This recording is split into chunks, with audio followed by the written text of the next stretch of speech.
ইউক্রেনীয় বাহিনী পশ্চিমাদের দেয়া বিভিন্ন অস্ত্র রাশিয়ার সেনাদের বিরুদ্ধে ব্যবহার করছে।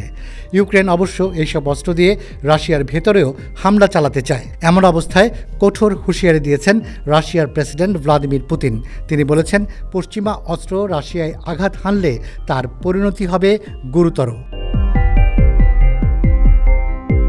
এর আগে ফরাসি প্রেসিডেন্ট ইমানুয়েল ম্যাক্রো বলেছিলেন, রাশিয়ান সামরিক ঘাঁটিগুলোকে অকার্যকর করতে ইউক্রেনকে অনুমতি দেওয়া উচিত। মূলত এইসব ঘাঁটি থেকেই রুশ সৈন্যরা ইউক্রেনে ক্ষেপণাস্ত্র নিক্ষেপ করছে।